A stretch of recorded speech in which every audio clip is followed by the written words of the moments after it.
want to read Sexy from Jhumpa Lahiri. It was wife's worst nightmare. After 9 years of marriage, Lakshmi told Miranda her cousin's husband had fallen in love with another woman. He sat next to her on a plane, on a flight from Delhi to Montreal. And instead of flying home to his wife and son, he got off with the woman at Heathrow. He called his wife, and told her he had had a conversation that had changed his life, and that he needed time to figure things out. Lakshmi's cousin had taken to her bed. Not that I blame her, Lakshmi said. She reached for the hogsmeade she munched throughout the day, which looked to Miranda like dusty orange cereal. Imagine, an English girl, half his age. Lakshmi was only a few years older than Miranda, but she was already married, and kept a photo of herself and her husband, seated on a white stone bench in front of the Taj Mahal, tacked to the inside of her cubicle, which was next to Miranda's. Lakshmi had been on the phone for at least an hour, trying to calm her cousin down. No one noticed. They worked for a public radio station in the fundraising department, and were surrounded by people who spent all day on the phone, socializing pledges. I feel worse for the boy, Lakshmi added. He's been at home for days. My cousin says she can't even take him to school. It sounds awful, Miranda said. Normally Lakshmi's phone conversations, mainly to her husband about what to cook for dinner, distracted Miranda as she typed letters, asking members of the radio station to increase their annual pledges in exchange for a tote bag or an umbrella. She could hear Lakshmi clearly, her sentence peppered every now and then with an Indian word, throughout the laminated wall between their desks. But that afternoon, Miranda hadn't been listening. She had been on the phone herself with Dave, deciding where to meet later that evening. Then again, a few days at home won't hurt him. Lakshmi ate some more hot mix, then put it away in a drawer. He is something of a genius. He has a Punjabi mother and a Bengali father. And because he learns French and English at school, he already speaks 4 languages. I think he skipped 2 grades. Dave was Bengali too. At first, Miranda thought it was a religion. But then he pointed it out to her, a place in India called Bengal. The map printed in an issue of The Economist. He had brought the magazine especially to her apartment, for she did not own an atlas, or any other books with maps in them.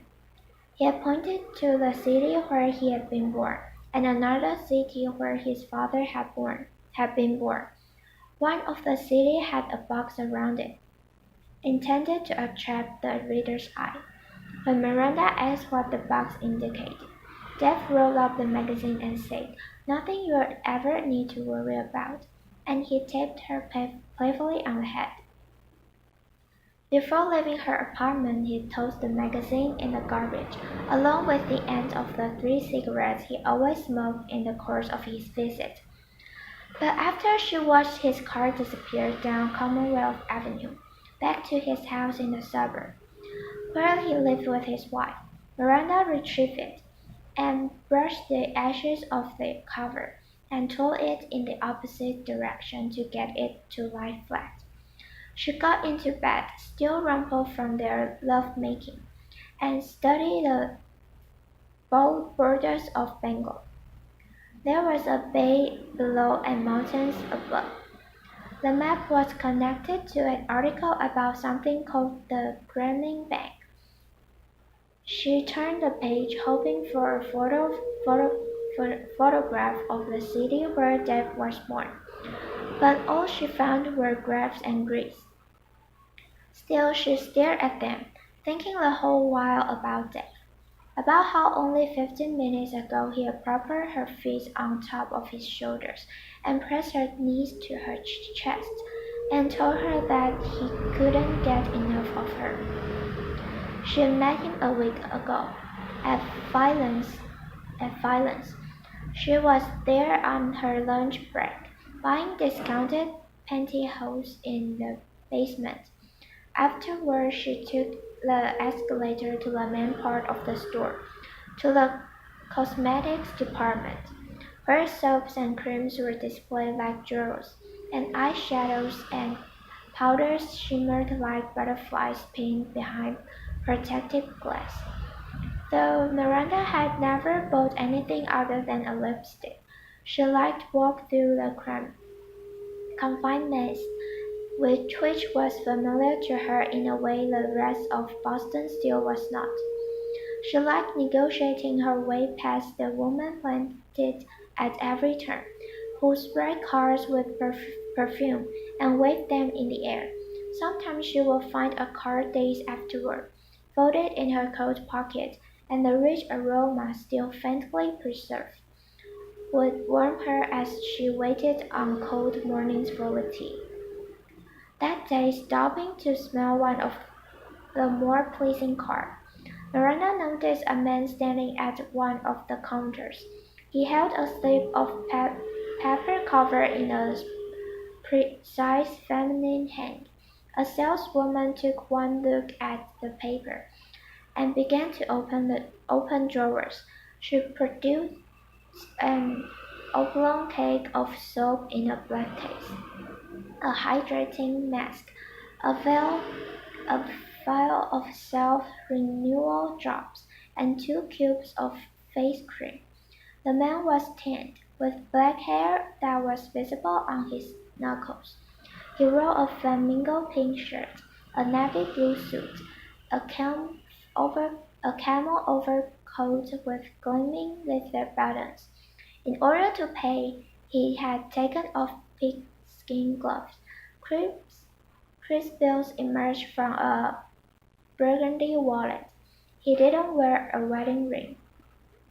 "What can I get you, honey?" the saleswoman asked Miranda. She looked over the tops of her tortoiseshell glasses, assessing Miranda's complexion. Miranda didn't know what she wanted. All she knew was that she didn't want the man to walk away. He seemed to be lingering, waiting along with the saleswoman for her to say something.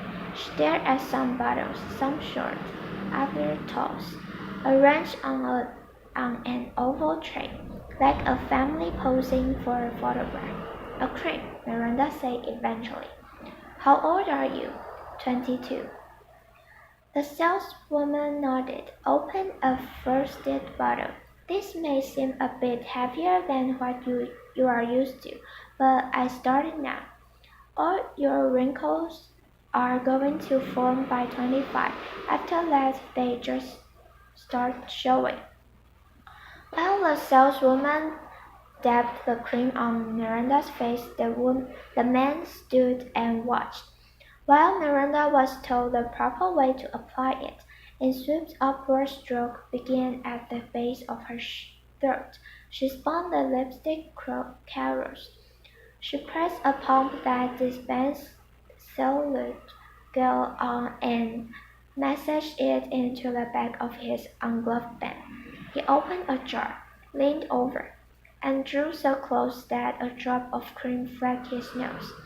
Miranda smiled, but her mouth was obscured by a large brush that the salesman was sweeping over her face. "This is blusher number 2," the woman said. Gives you some color." Miranda nodded, glancing at her reflection in one of the angled mirrors that lined the counter. She had silver eyes and skin as pale as paper, and the contrast with her hair as dark and glossy as an espresso bean caused people to describe her as striking, if not pretty. She had a narrow, egg-shaped head that rose to a prominent point. Her features, too, were narrow, with nostrils so slim that they appeared to have been pinched with a clothespin. Now her face glowed rosy at the cheek, smoky below the brow bone. Her lips glistened. The man was glancing in the mirror too. Quickly wiping the cream off from his nose, Miranda wondered where she was from. She thought he might be Spanish or Lebanese. When he opened another jar and said, to no one in particular, "This one smells like pineapple," she detected only the hint of an accent. "Anything else for you today?" the salesman asked, accepting Miranda's credit card. "No, thanks." The woman wrapped the cream in several layers of red tissue. "You will be very happy with this product." Miranda's hand was unsteady as she signed the recipes.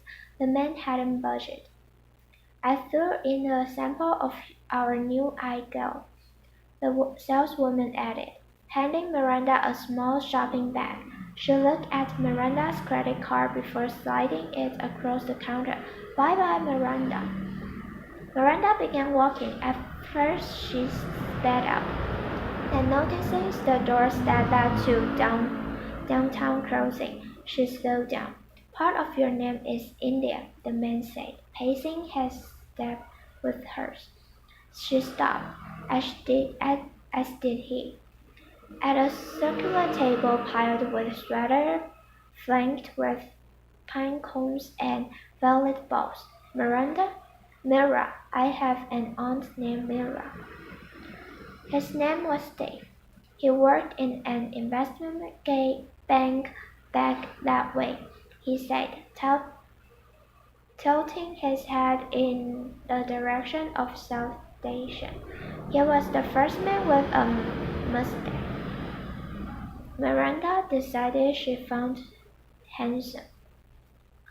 They walked together toward Park Street Station, past the kiosk that sold cheap belts and handbags. A fierce January wind spoiled the part in her hair. As she finished for a token in her coat pocket, her eyes fell to his shopping bag. "And those are for her?" "Who?" "Your Aunt Mira." "They are for my wife." He uttered the words slowly, holding Miranda's gaze. "She's going to India for a few weeks." He rolled his eyes. "She's addicted to this stuff." Somehow, without the wife there, it didn't seem so wrong. At first, Miranda and Dave spent every night together, almost. He explained that he couldn't spend the whole night at her place, because his wife called her every day at 6 in the morning from India. Here it was 4 in the afternoon. And so he left her apartment at 2, 3, often as late as 4 in the morning, driving back to his house in the suburb. During the day he called her every hour, it seemed, from work, or from his cell phone. Once he learned Miranda's schedule, he left her a message each evening at 5:30. When he was on the T, coming back to her apartment, just so, he said, she could hear his voice as soon as she walked through the door. "I'm thinking about you," he said on the tape. "I can't wait to see you." He told her he liked spending time in her apartment with its kitchen counter no wider than a bread box, and scratchy floors that soaked, and a buzzer in the lobby that always made a slightly embarrassing sound when he pressed it. He said he admired her for moving to Boston, where she knew no one, instead of remaining in Michigan, where she had grown up and gone to college. But Miranda told him it was nothing to admire, that she moved to Boston precisely for that reason. He shook his head. "I know what it's like to be lonely," he said, suddenly serious, and at that moment Miranda felt that he understood her, understood how she felt some nights on the T, who always had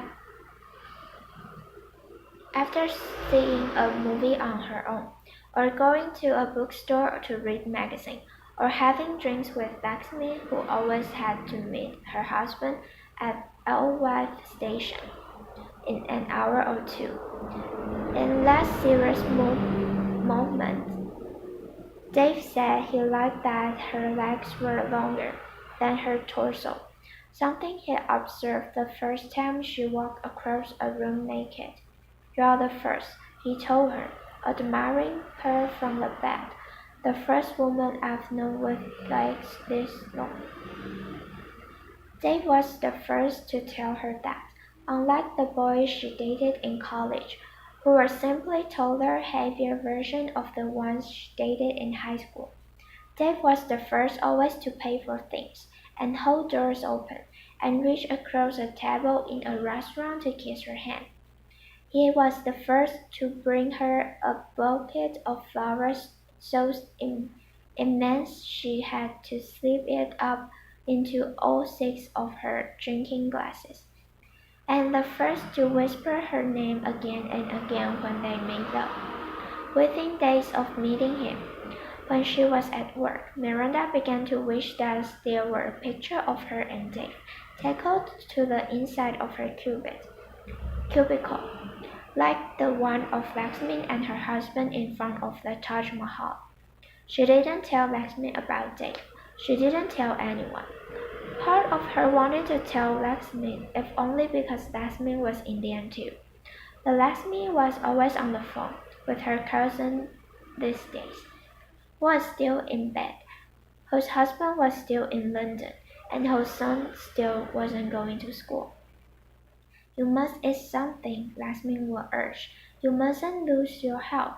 When she wasn't speaking to her cousin, she spoke to her husband, shorter conversation, in which she ended up arguing about whether to have chicken or lamb for dinner. "I'm sorry," Miranda heard her apologize at one point. "This whole thing just makes me a little bit paranoid." Miranda and Dave didn't argue. They went to movies at Nickelodeon and kissed the whole time. They ate pulled pork and cornbread in Davis Square, a paper napkin tucked like carved into the collar of Dave's shirt. They sipped sangria at the bar of a Spanish restaurant, a grinning pig's head presiding over their conversation. They went to the MFA and picked out a poster of water lilies for her bedroom. One Saturday, following an afternoon concert at Symphony Hall, he showed her his favorite place in the city, the Maparam at the Christian Science Center, where they stood inside a room made of glowing stained glass panels, which was shaped like the inside of a globe, but looked like the outside of one. In the middle of the room was a transparent bridge, so that they felt as if they were standing in the center of the world.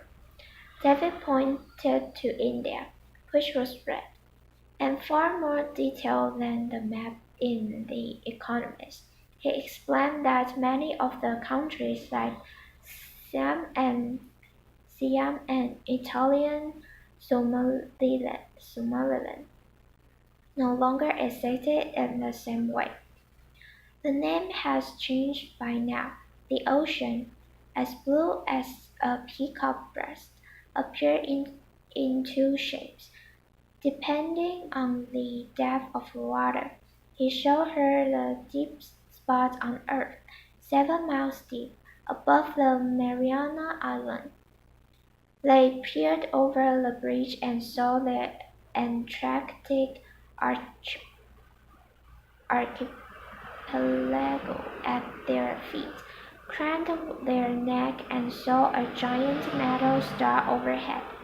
As Dave spoke, his voice bounced widely off the glass, sometimes loud, sometimes soft, sometimes seeming to land in Miranda's chest, sometimes eluding her ear altogether. When a group of tourists walked onto the bridge, she could hear them clearing their throats, as if through microphones. Dave explained that it was because of the acoustic. Miranda found London, where Lakshmi's cousin's husband was, with the woman he had met on the plane. She wondered which of the cities in India Dave's wife was in. The farthest Miranda had ever been was to the Bahamas, once when she was a child.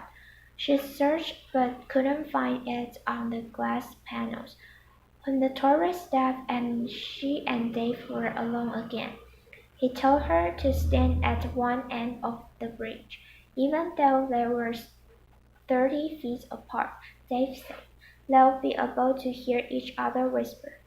"I don't believe you," Miranda said. It was the first time she'd spoken since they entered. She felt as if speakers were embedded in her ears. "Go ahead," he urged, walking backward to his end of the bridge. His voice dropped to a whisper. "Say something." She watched his lips forming the words. At the same time, she heard them so clearly that she felt them under her skin, under her winter coat, so near and full of warmth that she felt herself got hot. "Hi," she whispered, unsure of what else to say. "You are sexy," he whispered back. At work the following week, Lakshmi told Miranda that it wasn't the first time her cousin's husband had had an affair. "She's decided to let him come to his senses," Lakshmi said, one evening as they were getting ready to leave the office. "She says it's for the boy. She's willing to forgive him for the boy." Miranda waited as Lakshmi shut off her computer. "He'll come crawling back, and she'll let him," Lakshmi said, shaking her head. "Not me. If my husband so much as looked at another woman, I'll change the locks." She studied the picture taped to her cubicle. Lakshmi's husband had his arm draped over his shoulder, his knees leaning in toward her on the bench. She turned to Miranda. "Wouldn't you?" She nodded. Dave was coming back from India the next day. That afternoon he'll call Miranda at work to say he'll have to go to the airport to pick her up. He promised he'll call as soon as he could. "What's the Taj Mahal like?" she asked Lakshmi. "The most romantic spot on earth." Lakshmi's face brightened at the moment. "An everlasting monument to love." While Dave was at the airport, Miranda went to Violet's basement to buy herself things she thought a mistress should have. She found a pair of black high heels with buckles smaller than a baby's teeth. She found a satin slip with scalloped edges and a knee-length silk robe. Instead of a pantyhose she normally wore to work, she found sheer stockings with a seam. She searched through piles and wandered through racks, pressing back hanger after hanger, until she found a cocktail dress made of a slinky silver material that matched her eyes, with little chains for straps. As she shopped, she thought about Dave, and about what he had told her in the Maparian. It was the first time a man had called her sexy, and when she closed her eyes, she could still feel his whisper drifting through her body, under her skin, in the fitting room, which was just one big room with mirrors on the walls. She found a spot next to an older woman with a shiny face and coarse frosted hair. The woman stood barefoot in her underwear, pulling the back net of a body stocking taut between her fingers. "Always check for snacks," the woman advised. Miranda pulled out the satin slip with scallops edges. She held it to her chest. The woman nodded with approval. "Oh, yes." "And this," she held up the silver cocktail dress. "Absolutely," the woman said. "He'll want to rip it right off you." Miranda pictured the two of them at a restaurant in the South End they'd been to. Her Dave had ordered foie gras and a soup made with champagne and raspberry. She pictured herself in the cocktail dress and Dave in one of his suits, kissing her hand across the table. Only the next time Dave came to visit her, on a Sunday afternoon several days since last time they'd seen each other. It was in dream clothes. After his wife came back, that was his excuse. On Sundays he drove into Boston and went running along the traverse. The first Sunday she opened the door in the knee-length room, but Dave didn't even notice it. He carried her over to the bed, wearing sweatpants and sneakers, and entered her without a word. Later, she slipped on the robe when she walked across the room to get him a saucer for his cigarette ashes, but he complained that she was depriving him of the sight of her long legs, and demanded that she remove it. So the next Sunday she didn't bother. She wore jeans. She kept the lingerie at the back of a drawer, behind her socks and everyday underwear. The silver cocktail dress hung in her closet, the tag dangling from the seam. Often in the morning, the dress wouldn't be in a heap on the floor. The chain strap always slipped off the metal hanger.